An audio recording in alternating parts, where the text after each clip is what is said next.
드립니다. 복 많이 받으십시오. 새해 첫날부터 좀 죄송스러운 마음이 있습니다. 교회에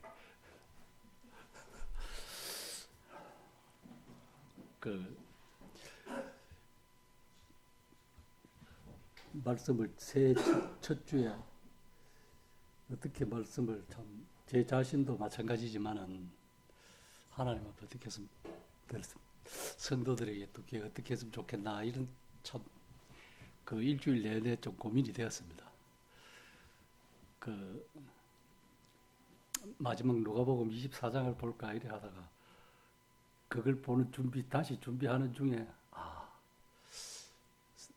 내 자신부터 원래는 참 주의 말씀을 새로 또 한 번 들어야 되겠다 이런 생각이 들어갖고 그 사무엘 생각이 팍 나더라고요.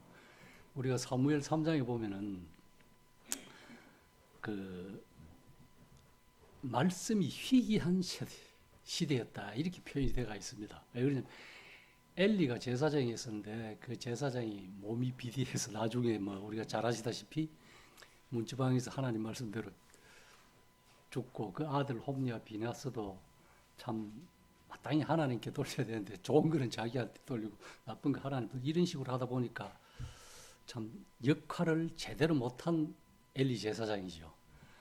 그런데 이제 그 당시 사무엘이 한나의 기도로 사무엘이 태어나지 않습니까? 태어나서 사무엘이 이제 나시린이 되어 하나님의 성전에서 자라는데 그거 보면 참 예수님도 복음서에 보면 태어나서 사랑과 하나님 앞에 사랑 지혜와 그러니까 키가 크고 자라가면서 사랑스러워 가더라 하지만 이 사무엘도 똑같습니다. 그런 식으로 이제 사무엘상 3장에 보면 그래 되어 있습니다.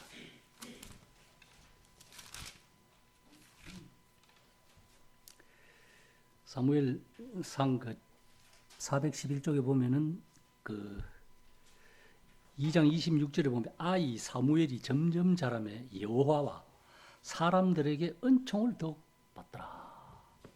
참 사람들에게 은혜를 받는 거죠.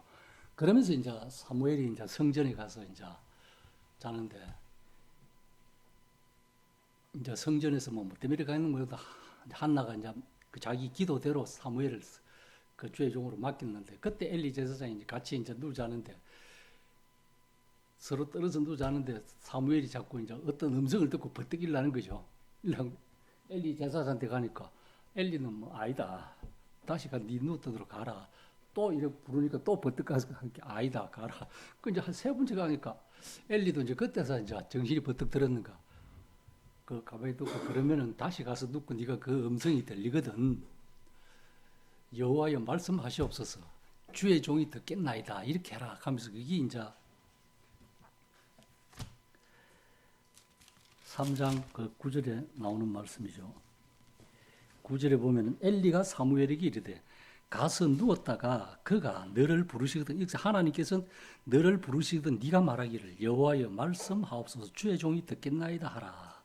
이에 사무엘이 가서 자기 처소에 누우니 여호와께서 임하여 서서 전과 같이 사무엘아 사무엘아 부르시는지라 사무엘이 이르되 말씀하옵소서 주의 종이 듣겠나이다. 그렇습니다. 우리가 참 하나님의 말씀을 듣는 것도 중요하지만은 그것보다도 더 우리 자신이 직접 계시로 완성된 성경 66권을 누구나 다 가지고 있습니다. 믿는 사람이든 안 믿는 사람이든. 안 믿는 사람들은 이런 걸 보고 굉장히 영감을 얻어갖고 다른 데 많이 활용을 하고요.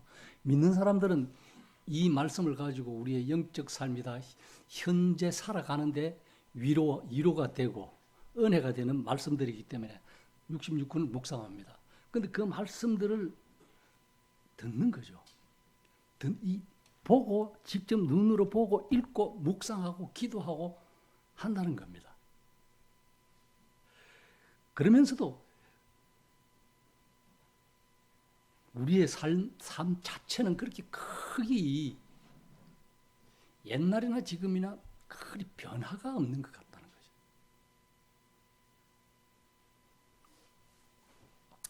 그렇게 실제적으로 어떤 면에서는 저 역시 죄를 비유하자면 이 말씀은 읽고 듣고 하지만 이 말씀대로 순종하지 않는 것이 아닌가? 이게 문제라는 거죠.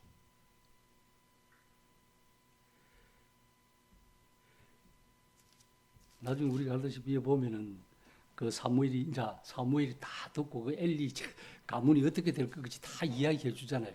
그 난주 사무엘이 참 그 엘리한테 말하기를 주저하니까 끌끼리 말고 말하라. 이 내용 뒤에 보면 그래 나옵니다. 그래 다 말하고 나니까 그 이제 13절에 보면 3장 13절에 내가 그의 집을 영원토록 심판하겠다고 그에게 말한 것은 그가 아는 죄악 때문이니 이는 그가 자기의 아들들이 저주를 자청하되 금하지 아니하였으므로 그러므로 내가 엘리의 집에 대하여 맹세하기를 엘리의 집의 죄악은 제물로나 예물로나 영원히 속죄함을 받지 못하리라 하였노라 하셨더라. 사무엘이 아침까지 누웠다고 여호와의 집의 문을 열었으나 그 이상을 엘리에게 알리기를 두려워했다. 왜? 제사장인데 하나님께서 아무리 제사장 가문을 네가 가서 말해라 멸하겠다고 저주 죄악 때문에 그렇다고 하는 게 참 쉽지 않은 일입니다. 그때 당시의 환경과 그걸 본다면은 아무리 사무엘이지만은 그 제사장 그 가문을 하나님께서 멸하겠다 어떻게 하겠다 이래 한다는 말 자체가 굉장히 그게 뭐 있을 수가 없는 일이죠.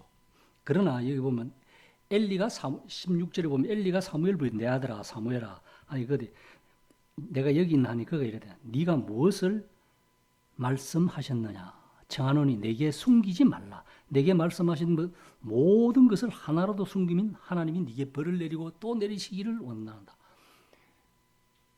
어떤 엘리도 참 자기 자신이 그걸 몰랐을 리 없죠. 자기 자녀들이 두 아들이 제사장이면서 그렇게 나쁜 짓 하는 걸 알았단 말입니다. 그러면 그걸 금하지 않았다는 것은 수수방관했다는 거예요. 엘리 자신이.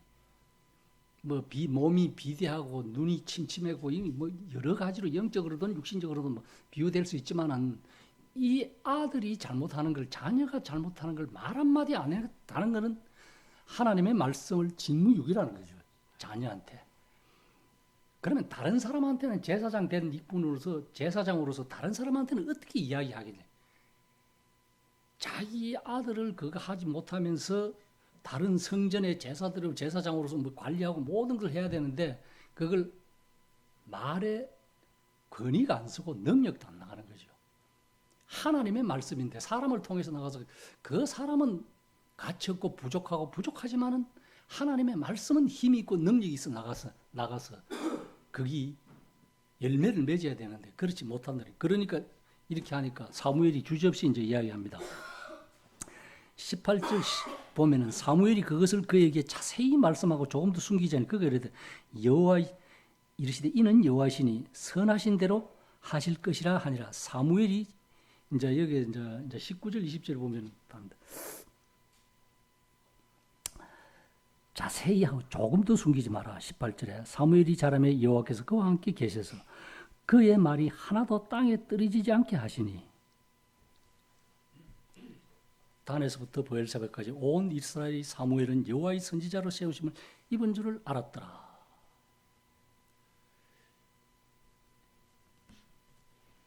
이제 이때서부터 비로소 이제 사무엘의 사역이 이제 시작되기는 합니다만은 어쨌든 우리의 삶 속에서 사무엘과 같은 우리도 어떻게 보면은 영적인 나시린이에요. 세상으로도 불러내면 받으면 다 버리고 오로지 주님만 담고 따라가겠다는. 그래서 우리도 이래 성경을 주님 말씀하시옵소서. 내가 말씀 순종하겠나이다. 그런데 따지고 보면 순종보다도 내 생각이 먼저 들어가서 행하는 데가 참 많아요. 그러이 그 기도가 우리가 모든 일에 부르짖는 기도가 응답되지 못하는 이유도 있다는 거죠. 거기 참 이 자세는 주님 저에게 말씀하시옵소서 제가 순종하고 가겠습니다. 이것까지는 좋은데 이것까지는 참 좋아요. 다 좋은데 그 다음에 단계가 우리에게 문제가 있다는 거죠. 그렇게 실천을 안 한다는 거죠.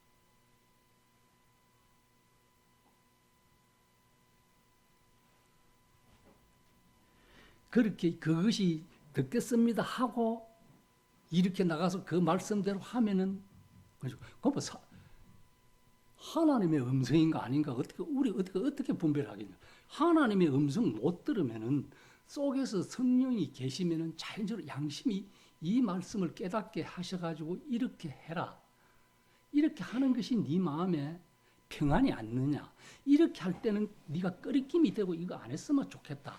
이거 하면 어떤 다른 사람한테 피해나 불평을 줄 수 아니겠느냐 이런 마음의 꺼리낌이 들면은 이 하나님의 음성이에요. 성령의 음성입니다.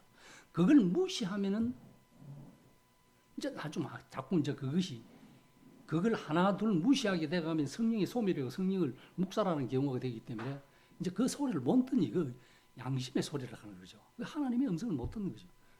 요즘 직접적으로 하나님의 음성 들을 사람이 누가 있습니까? 신약 성경에도 보면 없어요. 사도 바울 외에는 하늘로부터 비도 다메섹 도당에서 그거 외에는. 그런데 요즘은 이 완성된 하나님의 계시의 말씀이 있단 말입니다. 이걸 글로 표현된 이걸 순종 안 하는데 뭐 직접 이 하나님의 음성인가 뭐 음성이 우리가 어떻게 분별하겠습니까? 사무엘도 그 누구 가지고 하나님이 사람의 음성을 하는 게 자꾸 살았어. 엘리 제사장이 부르는 줄 알고 자꾸 쫓아갔다니까요. 그 다른 말로 하자면은 믿음의 경건한 선배들이나 선진들을 통해 가지고 성경 말씀을 통해 그 사람이 예를 들자면 신실하지 못할지라도 하나님의 말씀을 이래 가지고 이렇게 참 다른 사람이 어떻게 하는 거 봤을 때 그걸 권면하고 좀 충고할 때 이거 하나님의 말씀으로도 받아들이면 그게 하나님의 음성으로 받아들이면 참 내한테 덕이 되고 유익이 되는데 감사가 되는데 이거 왜 이런 이제 이래 들어가면은 이제 서로 비방거리가 되는 거죠. 불평이 되고. 그럼 하나님의 음성 듣기는 참 요원해지는 신앙생활입니다. 예전에서. 왜 그러냐면 우리 그 시편 40편 한번 봅시다.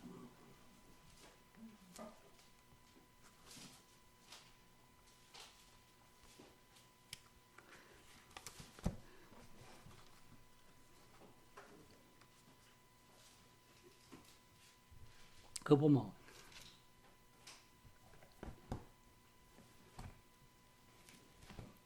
우리 예배 차순 가이드 있잖아요. 322장에 보면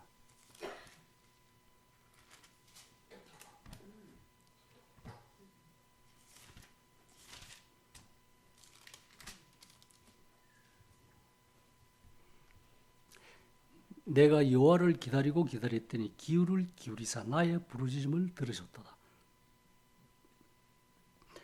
2절에 보면 나를 기가 막힐 웅덩이와 수렁에서 끌어올리시고 내 발을 반석 위에 두사 내 걸음을 견고하게 하셨도다. 새 노래 곧 우리 하나님께 올릴 찬송을 내 입에 두셨으니 많은 사람이 보고 두려워하여 여호와를 의지하리로다. 다윗이 우리가 잘 아시다시피 이 시를 썼을 때는 참 뭐 어쨌든 공궁에 처했을 겁니다. 어쨌든 사울 왕하고 다윗하고는 연배 차이는 많이 나지만은 동시대에 사무엘로부터 기름 부음을 받았어요. 사울이 먼저 받고 그 다음에 이제 사울이 뭐 하나님 말씀대로 안 하고 기념비시하고 막 점제해 찾아가고 이러니까 막 니는 하나님 말씀 버리니까 패하고 그래도 패했지만은 40년간은 왕을 했습니다. 그러고 이제 다윗을 목자치는 다윗을 부르다가 이제 사무엘이 기름을 붓고 그러면서 이제 그때부터 이제 사울한테 쫓기다니죠. 뭐 굴로 황무지로 뭐 그런 그 환경에서 썼는가 자기 아들 압살롬한테 쫓겨가면서 그걸 심정을 해서 썼는가 왕이 찬탈당하고 나서 그렇게 썼는데 어떻게 썼는가 모르지만 자기들한 다윗의 심정은 여기 보면 내가 여호와를 기다리고 기다렸더니 귀를 기울이사 나의 부르짖음을 들으셨다. 좌우지간 부르짖었던 말은 기도했다는 말이거든. 완전히 절박한 심정에서 했는데 그들이 기다리고 기다렸다는 말은 인내했다는 말이에요. 내가 기도하고 한참 기다렸다는 거예요. 응답이 있을 때까지 귀를 기울이사 나의 부르짖음을 들으셨다. 그러고 다윗이 한 게 나를 정말로 기가 막힐 웅덩이가, 이 웅덩이가 뭐 어떤 웅덩이인가 모르겠습니다만은 사전적으로 보면 뭐 그 히브리어로는 뭐 멸망의 웅덩이, 뭐 무서운 웅덩이라 그러는데, 예를 들어서 이걸 성경적 예를 보자면은 이 웅덩이 가면 생각나는 게 요셉입니다. 창세기 37장에 보면은 그 요셉이 너무나 부모님의 사랑을 받으니까 채색 옷을 입으니까 형들이 전부 다 시기해갖고 그 찾아왔을 때, 야, 뭐 우리가 절하는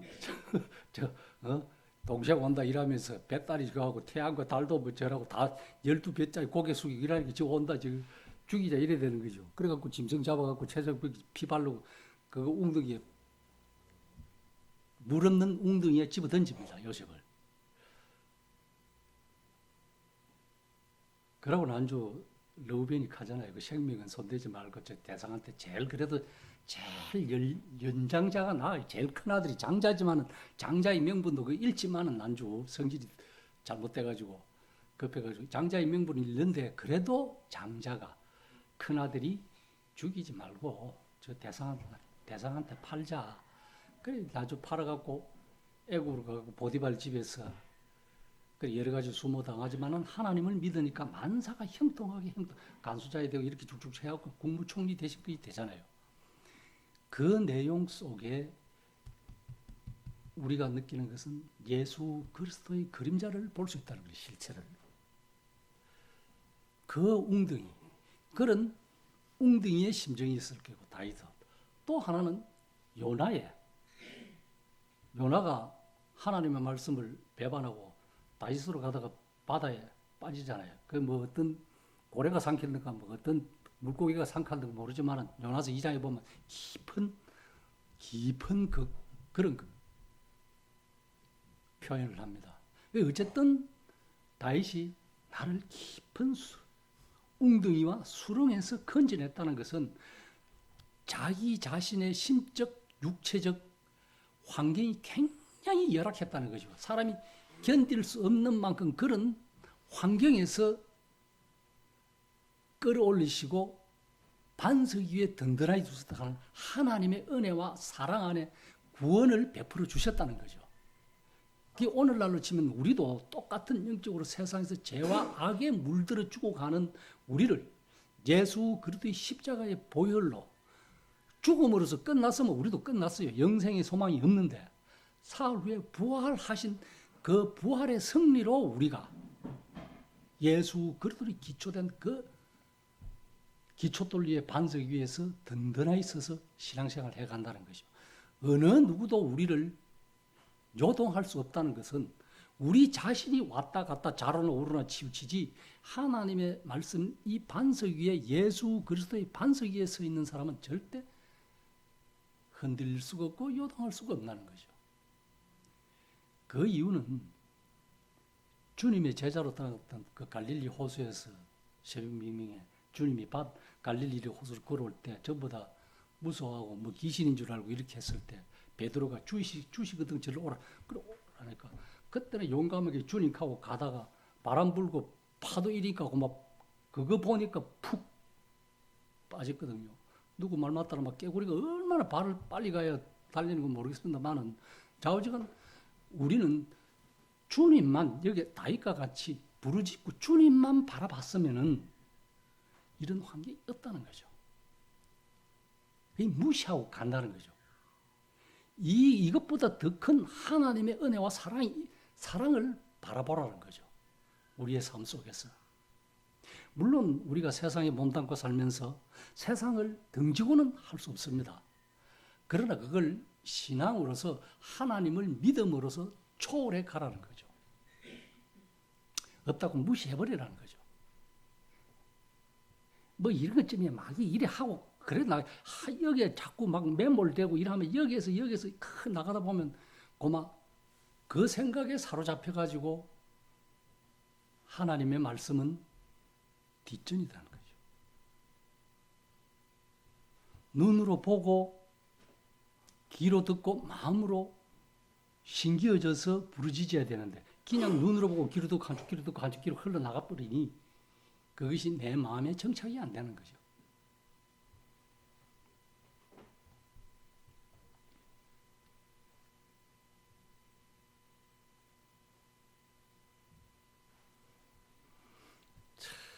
하나님께서 그래서 이 다윗이 이런 과정 속에서 하나님께 부르짖듯이 우리도 동일한 하나님의 은혜와 사랑을 입을 수 아니겠는가 이런 생각을 해보게 됩니다.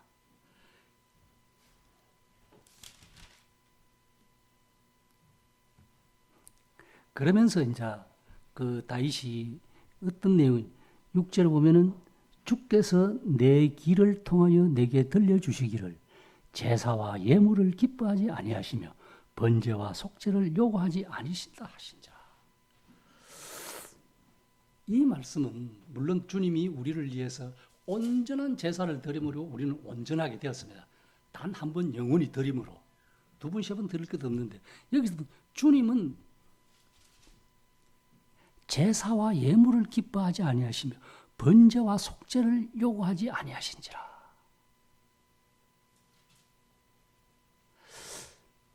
그때 내가 말하기를 내가 왔나이다. 나를 가리켜 기록한 것이 두루마리 책에 있나이다. 8절을 보면 나의 하나님이여 내가 주의 뜻 행하기를 즐겨오니 이제는 다윗은 모든 것을 하나님 앞에 맡기고 응답받고 평안함을 얻어서 여기 보면 주의 뜻 행하기를 원하고 이 6절에 있는 말씀은 순종을 의미합니다. 사무엘이 난주 사무엘상 15장 그 22절을 보면 그 나오잖아요. 제사 지내는 것보다 순종이 낫다. 그게 순종이에요. 뭐 무조건 교회가 어떤 말을 하든 명목적인 복종이 아니라 베레아 사람과 같이 사도행전 17장에 나오는 베레아 사람과 같이 말씀이 그러한가 하여 항상 상고 연구해서 사도 바울이 그때 당시 하나님의 말씀을 전할 때 베레아 사람들은 저 말씀이 하나님의 말씀과 합당한가 진리인가 아닌가 이것을 항상 연구했다는 거죠. 그 다음에 형제들이 하는 이야기를 서로서로 이것이 객관적인 말씀인가 안 그러면 편견의 오류에 대해서 말씀인가 이것을 항상 연구했다는 거예요. 그러면 오늘날도 마찬가지라는 거예요. 교회가 교부시대에 사도시대 지나고 교부시대 내려왔을 때 이 말씀들이 주관적으로 해석되어갖고 굉장히 이단 오리가 활개쳤습니다. 객관적으로 평가를 하고 서로 이렇게 조합이 되고 연합이 돼야 되는데 그렇지 못한 것이 이단의 활개성이 치는 거예요. 오늘날도 마찬가지입니다. 일반적으로 보통 보면은 소위 말하는 목사님들의 권위가 이거잖아요. 말씀이 맹목적으로 믿는 사람들이 많아요. 뭐 저쪽에 세계에서 제일 큰 종교단체는 말할 것도 없고 거의 자기들이 한 말이 법이에요. 교황의 말이 법이에요. 목사가 한 말이 거의 법입니다. 그러나 성경은 그렇게 가르쳐주고 있지 않아요. 우리 자신들도 예를 들면 내가 이 하는 말이 이 진리에서 벗어났는가 오류가 있는가 없는가 형제 자매님들도 검토를 하셔야 돼요. 그게 유익이고 하나님께 영광되는 거예요.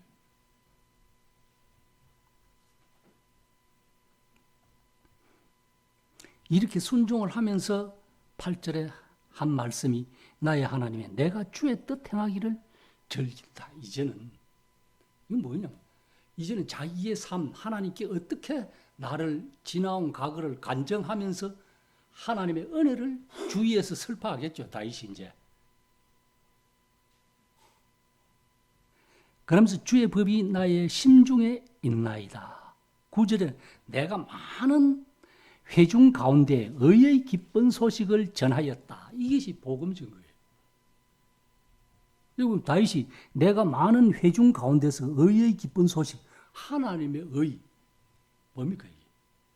의의 기쁜 소식이라고 하는 것은 복음병이 더 있겠습니까? 그 당시로 처음에는 하나님께서 선지자를 통해 갖고 어떻게 했다 하는 이 의, 내가 이런 환경과 곤란과 깊은 웅덩이와 수렁 속에서 나를 이런 환경 속에서 구원해 주신 하나님의 의, 사랑, 평안을 다윗이 그 주위에 증거했다는 거죠. 그럼 오늘날로 치면은 예수 그리스도 십자가의 보혈을 믿고 구원받은 영생의 소망을 가지고 있는, 소망도 없고 희망도 없던 이 땅에 죄악으로 물든 모든 사람이 죄를 범하였으며 하나님의 영광에 이를 수 없던 이 인간 무지한 부족한 우리들이 의인은 없나니 하나도 없다는 이 땅 가운데 예수 그리스도를 발견하고 믿음으로 인해서 하나님의 자녀가 돼 의의 기쁨을 누리고 영생의 소망을 가지고 있다는 우리가 복음을 안 전하면은 사도 바울과 같이 자기에게 자기 자신이 화가 있다. 여기서 다윗은 그 이야기입니다. 의의 기쁜 소식을 전하였나이다. 여호와여 내가 내 입술을 닫지 아니할 줄을 주께서. 입술 꾹 다물겠다 아니. 나만 가지고 있는 것이 아니라 내가 좋은 행복하고 평안하고 건강하고 좋은 것들을 나만 가지고 있는 것이 아니라 내 가정과 내 이웃을 위해서 입을 열었다 이 소리예요.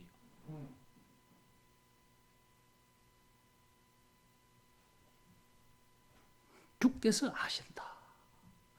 이렇게 했을 때 뭐 하나님께서 자연적으로 우리 가정이나 성도들 각지대로 복을 주시겠죠. 그거는 뭐 복 이야기 안 해도 복 주십니다. 하나님께서 자연적으로.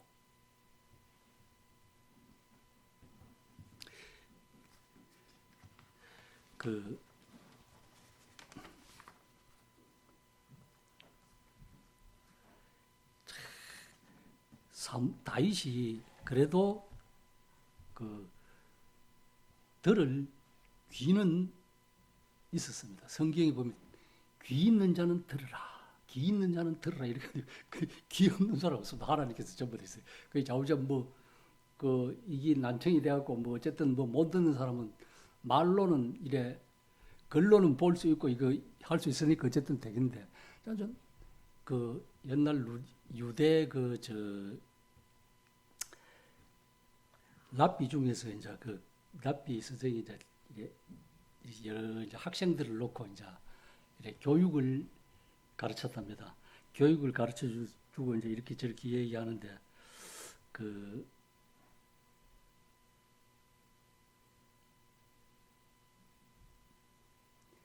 이제 예를 들어서 이제 이렇게 아까 한나의 기도로 이제 사무엘이 태어나고 이렇게 저렇게 쭉 그 과정을 이야기하면서 예를 들어서 애들한테 이야기, 어떤 어린아이가 이제 소년쯤 돼서 질문을 했답니다.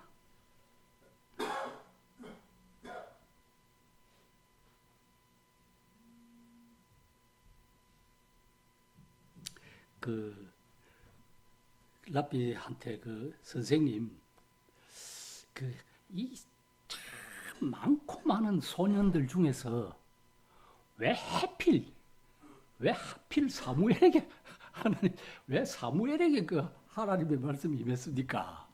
이 사람들이 참 그때 당시에도 궁금했던 모양이래. 이런 그런 에피소드를 보면 다른 사람도 많은 똑같은 또래 아들이 많은데 왜 하필 그 소년에게 그 소년만이 사무엘만이 하나님의 음성을 들을 수 있었습니까? 이런 물으니까 랍비 선생님도 참 어떻게 보면은 좀 대답할 수 있는 말이 우리 것도 어떻게 대답하겠습니까? 잘 믿고 잘 들으면 들을 수 있다. 어떻게 좌우전 그래 했을 때 이 랍비라는 이 선생님은 그 질문이 나오기를 기다렸다는 뜻이 이제 미소를 지으면서 그런 이야기를 했다 그래요. 소년 사무엘은 들을 귀를 가진 사람이다. 이렇게 이야기했답니다. 왜 그러냐면 들을 귀를, 자세와 태도가 들을 귀를 가지고 있는 사람만이 하나님의 음성을 들려준다. 이 소리예요. 우리 듣기는 다 듣습니다. 그렇죠? 누구나 세상에 있는 모든 사람들이 어떤 소리를 듣든 하나님의 말씀을 듣든 세상의 말을 듣든 그곳에서 그 단체에 어떻게 가면 다 말을 들어요. 그러나 그 말을 마음에 담아 두는 사람은 듣고 들을 귀가 있는 거예요. 그냥 이래 가만히 앉아 들어도 그냥 뭐 스쳐 지나가면 그때 뭐 그런 소리 했는 것도 안 했는 것 같다. 이래 되면 그 들을 귀가 아닌 거죠. 아닌 거예요. 그럼 뭔 소리 한 것도 모르는데요. 긴가민가 이래 되면. 그러니까 사무엘은 다른 이제 물론 하나님의 섭리와 뜻이 있었지만은 이제 애들이 그 또래 애들이 봤을 때 왜 하필 사무엘에게 그 하나님의 음성이 들렸느냐 이게 우리한테도 들려주면 안 되는 이런 반론을 가질 수도 있습니다. 예를 들자면. 근데 그게 아니고 들을 자세가 사무엘은 들을 자세가 되었다는 거죠. 그게 중요한 거고.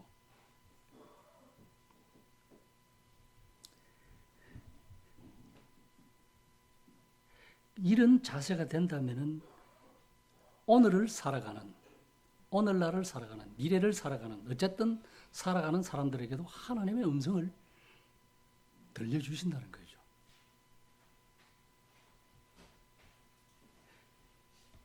그런데 이제 그분이 한 이야기 중에는 들을 귀가 되기 위해서는 너희들이 갖춰야 될 몇 가지가 있다. 이런 이야기를 했다는 겁니다. 첫째는 너희들이 가정이 다 거룩해야 된다. 다 쉽게 말하면 가정이 거룩하다는 것은 뭐 오늘날로 치면 뭐 거룩하든 안 하든 어쨌든 경건하지 않든 간에 다 부모님들이 믿는 가정에서 있으면 좋을 것이다. 이런 내용일 것이고요. 두 번째는 하나님을 위해 헌신하고 봉사하는 것이다. 그 다음에 네가 그런 가정에서 부모로부터 헌신하고 봉사하는 것을 봤으면은 너도 자연적으로 어려서부터 이런 영적 훈련을 받는다. 그 다음에 남다른 다른 세상 사람들은 안 하잖아요. 부모로부터 뭐 어쨌든 삼시세끼 기도를 하시든 그 외에 기도를 하시든 그 자녀들이 기도하는 모습을 볼 거 아니에요. 그럼 그 본대로 자녀들도 한다는 거죠. 그 가정이 본이라는 거죠. 거기 경건 생활의 밑거름이라는 거죠. 그 다음에 좌우지간 부모들이 그 하나님께 기도하고 이렇게 하는 걸 보면 그것이 하나님을 향한 뜨거운 사랑이고 그걸 함으로 해서 하나님으로부터 사랑을 받고 또 그 사랑을 자녀들에게 성경을 통해서 가르쳐 주잖아요. 그렇게 해야 된다. 그 다음에 하나님의 뜻이라면 무조건 순종해야 된다. 이게 이제 참 오늘날 같으면 어폐가 있죠. 어떤 사람 말 맞다나 누구 말 맞다나 하나님의 교회에 일하는데 무조건 순종하라 그러니까 아니 내 시간 내 직장이 댕겨갖고 내 돈 벌고 내 시간 빼갖고 교회 와서 봉사하고 헌신한다. 이 참 말해 일명 들으면 말이 그럴듯해요. 맞는 말 틀린 말은 아닙니다. 말 자체는 틀린 말은 아닌데 그 말 내용 속에 하나님을 사랑하는 충성하는 순수한 마음이 없어요. 4시간 빼가지고 교회 오고 교회 봉사하고 뭐 모든 일을 한다. 이런 개념은 자기주의로 흘러가는 거예요. 자유주의 신앙이에요. 그거는 자기신앙. 자기신앙은 좋아요. 하나님은 연합이에요. 그렇잖아요. 하나님과 우리가 연합된 것은 예수 그리스도라는 그 보혈의 매개체가 있기 때문에 연합이 하나가 되는 거예요. 성도들도 마찬가지예요. 예수부터 형제, 한 부모로부터 형제 자매들.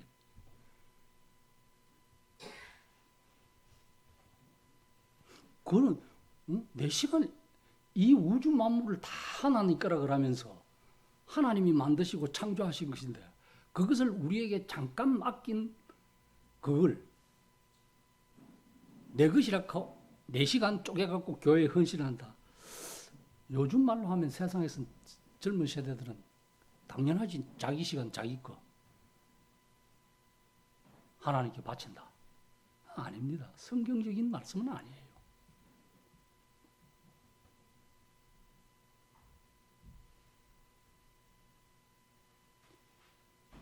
제가 저번에도 말씀드렸는지 모르겠어요. 이래 택시를 운전하다 보면은 이런 게 있어요. 카카오 콜을 부르는데 자동 콜이 있습니다. 새파랗게 동그라미 한글로 자동 결제. 그 다음에 이렇게 또 똑같은 동그라미인데 노란 글씨에 직접 결제 이래 있습니다. 사람들이 이래 휴대폰에 앱을 깔 때 이래 하면 뭐 입력하면 제일 마지막에 가면 카드를 입력하라고 나와요. 카드 번호를. 그러면 그 입력 안 하고 다음 넘기고 다음 넘기고 완료하면 앱이 깔립니다. 그대로 돼요. 그러면 택시 부를 때 택시는 오는데 내릴 때 내가 직접 카드나 현금으로 결제해요. 이 직접 결제예요. 그런데 카드나 통장이나 번호를 입력해 놓으면은 부를 때마다 몸만 타고 내리면 돼요. 이게 자동 결제예요. 근데 여기 뭐가 문제가 있냐 하면 문제는 없는데 손님들이 가끔가다 물어요. 그걸 또 사기치는 사람이 있습니다. 이 앞산 여기서 월배에서 저 안심까지 가면 톨비가 1,700원, 300원, 600원, 2,300원이에요. 근데 이걸 맨날 타는 사람도 아니고 어쩌다가 타다 보면 사람들이 잊어먹잖아요. 그러면 제가 손님을 모시고 이렇게 갑니다. 그러면 중간에 한참 가다가 물어요. 나중에 이제 내가 가면서 내가 톨비를 줍니다. 저 톨비를 2,300원에서 결제를 이래 1,700원, 300원, 300원 이래 결제를 다 해요. 내릴 때 그러면 이분은 그냥 내려요. 그럼 일단 그분이 그래 물어요. 물으면 이 톨비 누가 냅니까? 이라는 거예요. 당연히 손님이 내셔야죠. 그럼 내가 가작해서 가는 것도 아니고. 그거는 뭐 어차피 톨비는 손님이 다 내거든요. 그런데 이제 톨비를 주려고 하는 게 안 받습니다. 받으면 안 돼요. 그래서 자동 결제기 때문에 그러면 왜 안 받습니까? 하는 게 이 자동으로 나갑니다. 계산이 돼 나갑니다. 손님 카드에서 이 내다 지불을 눌리는 순간 2,300원이 이 지불 요금하고 그까지 목적지까지 예를 들면 돈이 2만 원 나왔으면 22,300원이 자동으로 손님 카드에서 업되어 나갑니다. 저하고는 아무리 운전기사하고는 아무 상관없이 손님하고 카카오하고 계약했기 때문에 그렇게 지불을 나갑니다. 그런데 이제 좀 마음이 거꾸른 사람이 있잖아요. 거꾸로 가는 사람. 그러면 손님이 내려요. 내리면 톨비 주셔야지 갑니다. 그러니까 손님도 얼떨떨떨하니 이해 줘야 되는 말은 되는 거. 뭐 톨비 주셔야 그래. 이제 그럼 운전기사가 어떻게 해야 합니까? 아니 손님 내가 톨비 지나갈 때마다 내가 카드로 톨비 내가 운전기사인 내가 계산 다 했잖아요. 그 톨비 주셔야지. 말은 맞잖아요. 말은 맞아요. 그것이 거짓말이고 사기를. 말은 참말인데 말 자체가 참말이냐 그게 아니라 그 말하는 자체가 속인다는 거죠. 속임이에요. 안 그래요? 계산은 내가 했어. 맞잖아요. 톨비를 내가 계산을 했어. 2,300원 내가 지급했지만은 그러면은 이 손님은 어떻게 되느냐? 톨비를 2분을 지급해요. 내가 운전기사한테 2,300원 받아. 손님한테 2,300원 받아. 그러면 또 자기는 자기 카드에서 또 2,300원 빠져나가. 4,600원을 톨비를 계산하는 거예요. 그런데 손님들이 가끔 그걸 물어요. 시교통까지 고발하래. 그런 사람들 때문에 운전기사들이 욕 많이 얻어먹는다고. 우리나라 사람 그래요. 참 또 정이 많아가 아이고 그거 돈 1,몇백원 가지고 뭐 또 그 교통가에 뭐 전화하고 에이 그 뭐 이제 그런 전부 다 사람들이 그런 대답을 한다 그래. 아이고 그거 잘못됐으니까 그거 하이속하면 그거 기록이 1년 동안 남아 있습니다. 그러면은 아니 그래요. 그런다니까요. 제 휴대폰도 손님 타고 나면 기록이 1년 후에부터 하나씩 지워져 나가요. 빼도 박도 못해요. 이렇다는 거죠. 말은 참말인데 말은 틀리진 말은 아닌데 그 말 모든 것이 싸가지 없는 말이라는 거죠. 거짓, 그 옳은 말 같지만은 거짓이다. 세상이 그렇다는 거예요.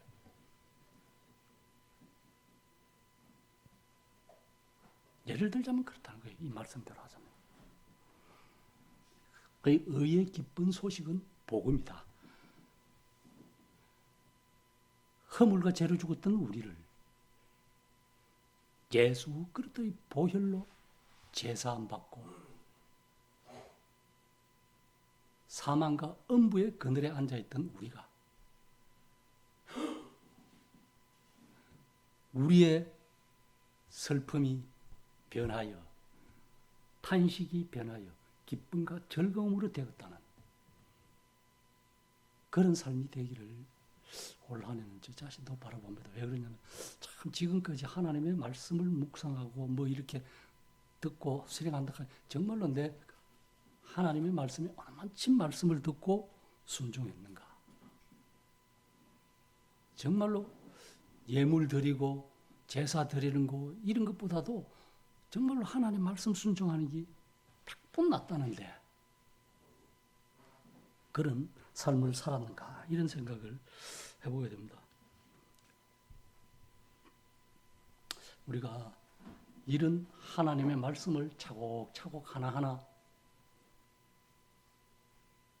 연단받아 나간다면 하나님의 말씀으로 연단받아 나간다면 들을 귀가 되어가지고 더욱더 하나님의 말씀에 순종하는 그런 아름다운 신앙인의 모습으로 성장해 가지 않나 이런 생각을 해보게 됩니다. 그리고 우리에게 또 하나 중요한 것은 참 여기 보면은 사무엘도 마찬가지지만 말씀을 듣고 참 충성스레 마지막 사사시대에 참 사무엘이 왕조를 신정 시대를 마감하는 왕조 시대를 사무엘 끝에 열리잖아요. 그러면서 사무엘은 참 하나님 앞에 충성된 종으로 살아갔어요. 정말 하나도 그거 하나 없이.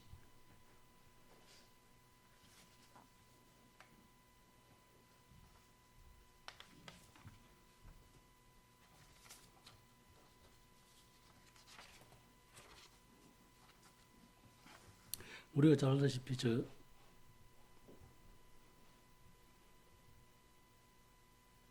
사무엘은 참 자신에게 주어진 선지자로서의 그 직분을 성실히 행함으로 참 모든 사람들에게 인정을 받는 그런 충성된 사람임을 볼 수 있습니다.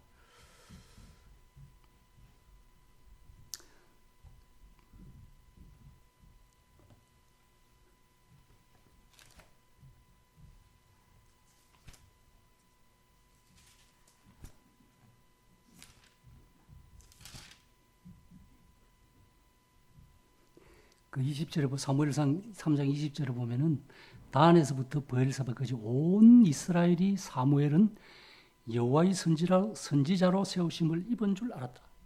마지막 왕정 들어지기 전에 대사사로서 참 큰 역할을 감당했죠. 선지자로서 참 충성되이 하나님의 말씀을 순종하고 집행한 사람입니다. 그 우리 이제 오늘날 참 이 각박한 세상에서 살아가는 성도들은 어떠한 삶을 살아가는가? 그걸 우리에게 잘 말씀해 주고 있습니다. 우리 성도들에게도 이런 사무엘과 같은 하나님의 말씀에 순종하는 그런 신실함을 요구해 주고 있죠. 사도 바울이 그 고린도 교회를 향해서 그런 이야기를 한 적이 있습니다. 그 고린도서 4장 2절을 보면은 권면하면서 참 고린도 교회가 우리가 잘 아시다시피 그런저런 교회였습니다만 그래도 하나님은 사도 바울을 통해서 거룩한 성도라 여겨주시면서 맡은 자에게 구할 것은 충성이다. 이렇게 표현해 주고 있습니다. 교회는 충성된 성도들로부터 모여서 유지해 나간다. 하나님께서 그렇게. 그걸 보면서 참 하나님께 감사가 됩니다. 그것이 충성된 그것을 뭐로 나타나느냐? 신약에 보면은 갈라디아서 그 5장 22절 보면 그 성령의 열매로 나타나잖아요. 성도들의 삶 속에는 그 충성이 어떻게 나타나냐? 성령의 열매 중에 하나라며 충성이. 우리가 충성스럽게 교회에 와서 봉사하고 희생하는 것이 아주 다 하나님께서 다 기록해 두시고 그것이 우리의 성령의 열매라는 거죠. 그러면서 올 한 해는 우리의 삶 속에 참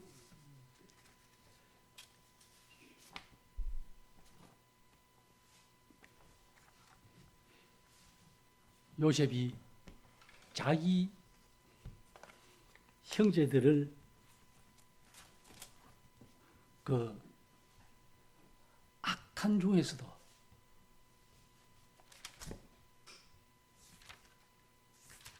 중에서도 선하게 공부보고 마치겠습니다. 창세기 50장에 보시면은 제가 빠르게 읽어드리겠습니다. 창세기 50장 15절 요셉의 형제들이 그들의 아버지가 죽음을 보고 말하되 요셉이 혹시 우리를 미워하여 우리가 그에게 행한 모든 악을 다 갚지 아니할까 하고 이렇게 참 형제들이 자기 아버지 야곱이 죽고 나니까 깊은 웅덩이에 빠진 그 복수할까 싶어가지고 막 애굽의 총리 대신이니까 뭐 이제 막 웃자겠습니까? 이제 그때 이 일이 과거에 몇십 년 전에 있던 일이 이제 이때 다 이루어지는 거죠. 요셉한테. 그러니까 요셉이 난지 위로의 말씀을 줍니다. 20절에 보면 당신들은 그 19절에 보면 요셉이 그들에게 이르되 두려워하지 마소서 내가 하나님을 대신하리까. 막 그 이제 요셉한테 와서 뭐 이거 아버지 돌아가시고 나니 네가 복수하고 뭐 이러면 어쩌고 싶어 막 이러니까 아이고 당신들은 형님들은 그렇게 하지 마소. 두려워하지 마. 내가 뭐 어디 하나님 대신 벌 주겠습니까? 나는 뭐 안 하니까 걱정하지 말라니까. 당신들은 형님들은 나를 헤아려 하였으나 20절에 보면 하나님은 그것을 선으로 바꾸사 오늘과 같이 많은 백성의 생명을 구원하게 맞잖아요. 이스라엘 백성들을 구원하게 여기서부터 이제 복음의 전 세계적으로 전파되는 과정이 이제 쭉 이어져서 나오는 거죠. 이 보면 당신들은 악으로 나를 구덩이에 빠뜨렸지 깊은 구덩이에 빠뜨렸지만은 나는 아니다. 그것을 하나님은 선으로 바꿨다는 거죠. 그렇잖아요. 예수님도 우리를 위해서 악이 되어서 십자가에 돌아가시고 부활하심으로 선으로서 우리 영생 소망이 된 것 똑같다는 거죠.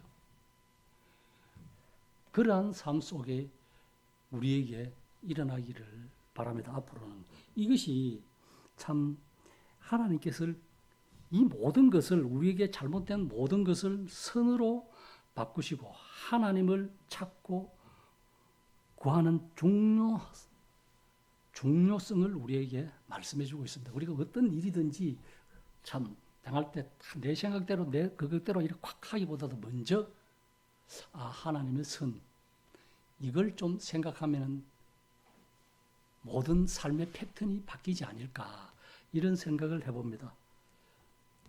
뭐 저 자신도 새해 첫도 이런 말씀을 들으면서 지난 날의 삶을 되돌아보면은 별로 좋은 건 없지만은 그래도 하나님 보시기에 그 악한 물론 뭐 하나님이 보시면 뭐 시커멓다 할 수도 있겠지만은 세상 사람 보기에도 그리 악하게 못하게 한 거는 뭐 있을 수도 있고 없을 수도 있습니다만은 하나님 보시기에는 누구 때문에 내가 아무리 이 땅에서 악하게 살아오고 그거 하고 이래 다람쥐 쳇바퀴 돌듯이 잘못했습니다 고백하고 이렇게 할 때 하나님께서는 용서해 주신 그걸 물 마시듯 하면 그것도 문제가 심각합니다만은 그렇게 안 했을 때 하나님께서 악을 선으로 바꾸어 주시는 하나님이심을 우리는 믿지 않습니까? 그것을 통해서 하나님 앞에 감사하는 삶이 되고 있습니다.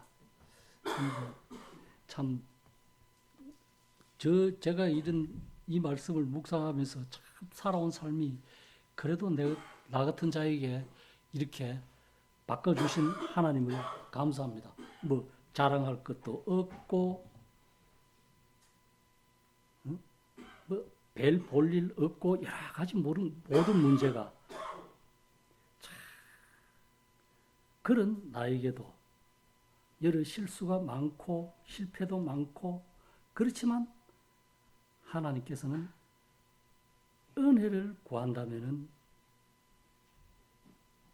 은총으로 베풀어 주시니 참 찬양과 경배와 감사를 안 드릴 수 없습니다. 왜?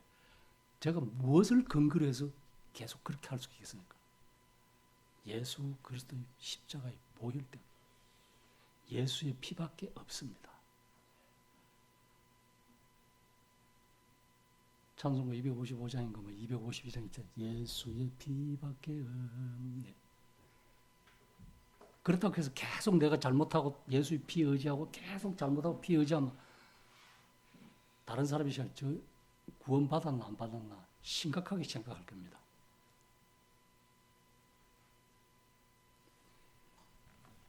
그래서 참 하나님 앞에 올 한 해는 내 자신부터 참 악을 선하게 바꿀 수 있는 베풀어 주신 그 하나님을 항상 기억하면서 살아가는 한 해가 되었으면 좋겠다 이런 생각을 해보게 되었습니다. 네, 말씀 마치고요. 광고 드리겠습니다.